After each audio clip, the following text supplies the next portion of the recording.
اور انہوں نے جن القاب سے جن الفاظ سے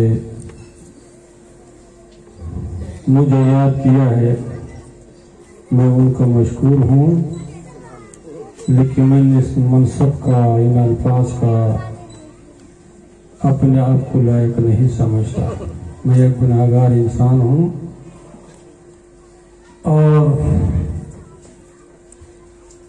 اپنے والد مرحوم حضور علی نے جو مجھے جس منصب کے لیے جس ذمہ داری کے لیے منتخب کیا ہے، اس ذمہ داری کو اس منصب کو جہاں تک ہو سکے میں کوشش کر رہا ہوں کہ اس کو میں ادا کر سکوں۔ سبحان اللہ۔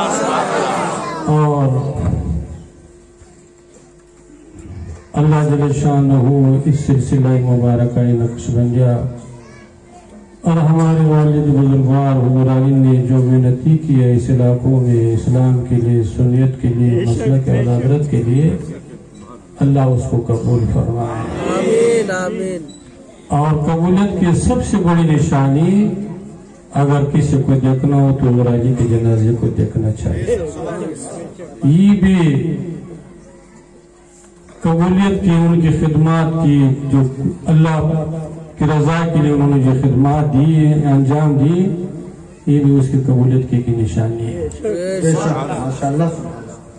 تو بہرحال حافظ ملت فرماتے ہیں کہ دنیا میں کام اور مرنے کے بعد کیا ہوگا؟ آخرت۔ سبحان اللہ۔ اگر اسے مختصر جملے پر آپ اور ہمارے خصوص بالخصوص ہمارے جو اسٹیج کے ذمہ دار حضرات ہیں، اسے مختصر جملے پر جو حافظ ملت نے ادا کی، جملہ تو بہت مختصر ہے لیکن اس کا مفہوم، اس کے معنی بہت بڑی ہے۔ اس پر اگر ہم لوگ عمل ہو جائے اور ہر ہمارے جو ذمہ دار حضرات بالخصوص ہمارے علماء حضرات اسٹیج کے جو ذمہ دار ہے اس پر عمل ہو جائے اور محنت کرے، کوشش کرے، تو یہ جو آج کل گمراہ طبقے فتنے بڑھ رہے ہیں یہ کبھی نہیں بڑھیں گے۔ لیکن ہم لوگ جو اسٹیج والے ہیں ہمارے سرگرمی صرف اسٹیج تک ہی ہے، اسٹیج سے باہر ہم لوگوں نے کبھی سنیت کے لیے، مسلک اہل حدیث کے لیے کوشش ہی نہیں کیا۔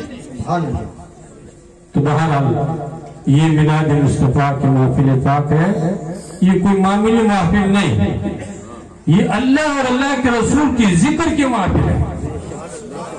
اور ہر مسلمان کو یہ عقیدہ رکھنا چاہیے، ایمان رکھنا چاہیے، یہ خیال رکھنا چاہیے کہ جب تک ہم اس محفل میں بیٹھے رہیں گے، سنتے اور سناتے رہیں گے، اللہ کی رحمتوں سے مستفید ہوتے رہیں گے۔ سبحان اللہ سبحان اللہ۔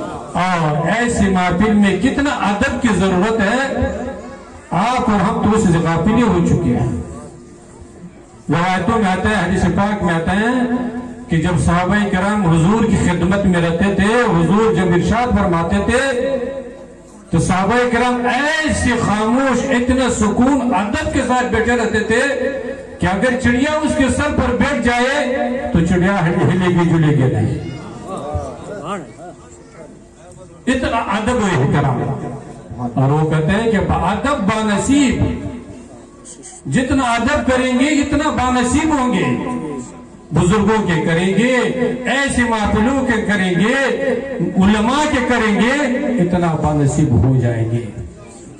اور اگر ادب ہی نہیں، احترام ہی نہیں، تو پھر ایسے محفلوں میں آنے جانے سے جو فیض ملنا چاہیے، جو اللہ جل شانہ کے کرم ملنا چاہیے، وہ کیا ہوگے؟ اس سے ہم لوگ کیا ہو جائیں گے؟ محروم ہو جائیں گے۔ اس لیے ایسے محفلوں میں ضرور آئیے، بیٹھے اور علماء کرام کی خطابات، تقریریں، واعظ سنیں، ادب کے ساتھ بیٹھے، نیت کی اخلاص کے ساتھ آئیے، تو پھر انشاءاللہ محروم ہو کر کے نہیں جائیں گے بلکہ یہاں سے اپنی جھولے برکت کی رخصت ہو جائیں گے۔ سبحان اللہ سبحان اللہ۔ تو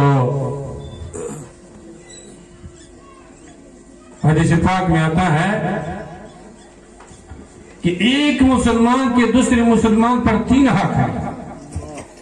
ایک مسلمان کی دوسرے مسلمان پر 3 حق ہے۔ سب سے پہلے کیا حق ہے؟ سلام کا جواب دینا۔ مسلمان پر لازمی ہے کہ دوسری مسلمان سے ملاقات ہو جائے تو کیا کرنا چاہیے؟ سلام کرنا چاہیے. اور سلام ہی کوئی چھوٹا بڑا نہیں ہوتا ہے. یہ نہیں کہ ہم تو بڑا آدمی ہیں، ہم تو پیر صاحب ہیں، تو ہم تو مفتی صاحب ہیں، ہم تو زمیندار اور جائیداد پیسے دولت والے ہیں تو ہم سلام نہیں کریں گے. جو غریب ہے وہی ہم کو سلام کرے گا. بلکہ سلام دینے میں کیا ہے؟ جواب دینے سے زیادہ ثواب ہے. اور سلام کا مفہوم اگر آپ اور ہم سمجھیں گے کہ سلام کا معنی کہ سلام کسی ہے؟ سلامتی سے ہے. آپ سلام کسی کو دے رہے ہیں، السلام علیکم مطلب کیا ہے؟ السلام علیکم مطلب یہ کہ اعلیٰ آپ کی جان کو بھی سلامت رکھے، مال کو بھی سلامت رکھے، دنیا کو بھی سلامت رکھے، آخرت کو بھی سلامت رکھے. کتنی بڑی دعا ہے، کتنی بڑی دعا. اسلام نے کیسے آپ اور ہم کو اللہ کے رحمتوں سے مالا مال کیا ہے.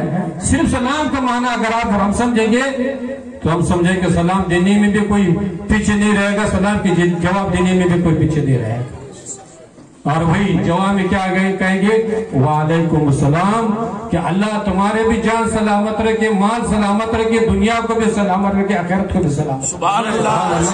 نعرہ تکبیر، نعرہ رسالت، مسلک اعلیٰ حضرت فیضان حضور علی، فیضان سرکار بابو حضور. سبحان اللہ. اس لیے تو کہتے ہیں اللہ جل شانہ فرماتا ہے کہ ان الدین عند اللہ الاسلام. اللہ کے نزدیک سب سے پسندیدہ دین کون ہے؟ اسلامیت. اس لیے اسلام کسی ہے؟ سلامتی سے. آج تو مسلمانوں پر اسلام پر طرح طرح کے لوگ کچڑ اچھاڑ رہے ہیں کہ اسلام یہ مذہب ہے، اسلام میں دہشت گردی ہے، تو اسلام میں یہ ہے. اسلام کا صرف معنی سمجھے کہ اسلام کس سے ہے؟ سلامتی سے ہے. اس کی تفصیل کا وقت نہیں، 2 بج رہا ہے. تو ایک مسلمان کے دوسرے مسلمان پر 3 حقوق: سلام کرنا، سلام کا جواب دینا.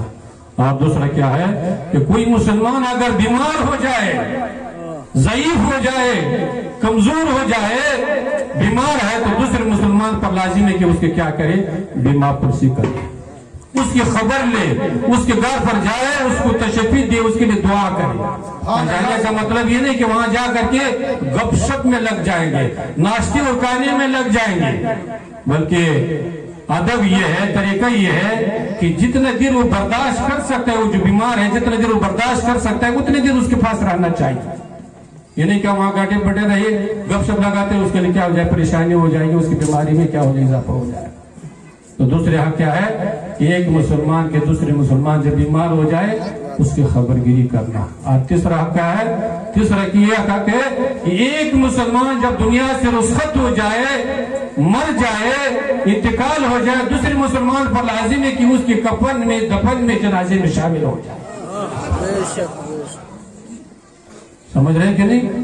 حدیث پاک میں آتا ہے، حضور فرماتے ہیں کہ جو مسلمان کسی مسلمان کے جنازے، کفن و دفن میں شامل ہو جائے اس کو 2 قرات ملیں گے.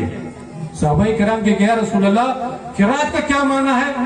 حضور نے فرمایا کہ قرات کا معنی یہ ہے کہ ایک مسلمان دوسرے مسلمان کے جنازے، کفن دفن میں شامل ہو گئے، گویا کہ اس کو 2 احد پہاڑ کے برابر ثواب اس کو ملے گا. سبحان اللہ. بے شک کتنا بڑا ثواب ہے. اگر کوئی انسان صرف کفن دفن میں شامل ہو گیا، جنازے میں شامل نہیں ہو سکا مجبوری کی وجہ سے، جنازے میں شامل ہوا، دفن کرنے میں شامل نہیں ہو سکا کسی مجبوری کی وجہ سے، تو حضور فرماتے ہیں اس کو کیا ملے گا؟ 1 قرات کے برابر ثواب ملے گا. اور 1 قرات کا معنی 1 احد پہاڑ کے برابر اس کو ثواب ملے گا. کتنا بڑا ثواب ہے. لیکن ہم لوگ اگر جنازے جاتے بھی ہیں تو ہمارے کیا ہے؟ ہمارا سمدھی ہے، سن باپ ہے، رشتہ دار ہے، یہ ہوا ہے، یہ نیت کرنے سے پھر کچھ ملنے والا نہیں. آپ مسلمان سمجھ کر کے اس کے جنازے میں شامل ہو جائیں، آپ حضور کی سنت سمجھ کر کے اس جنازے میں شامل ہو جائیں گے، اس نیت شامل ہو جائیں گے تو آپ کا ثواب مل جائے گا. اگر اس نیت سے سمجھ گئے کہ وہ ہمارا سمدھی ہے، ہمارا یہ ہے، تو ہمارا یہ ہے، ہمارے جنازے میں آئے تو ہم بھی اس کے جنازے میں جا رہے ہیں، تو جنازہ تو آپ کا ہو ہی جائے گا، لیکن ثواب سے کیا ہو جائیں گے؟ محروم ہو جائے گا. اس لیے حضور فرماتے ہیں انما الاعمال بالنیات، کہ اعمال کا دار و مدار نیتوں پر ہے. جیسے نیت رکھیں گے، جیسے آپ کی نیت ہوگی، ویسے آپ کو کیا ملے گا؟ پھل ملے گا. تو وہ کافی بج رہا ہے، تو ہمارے یہ امتی الرحمان صاحب نے میلاد مصطفیٰ منعقد کی ہے، اللہ جل شانہ آپ کو اور ہم کو ایسے محفلوں کے ادب و احترام کی توفیق عطا فرمائے، اللہ اس محفل پاک کو قبول فرمائے۔ وآخر دعوانا الحمدللہ رب العالمین۔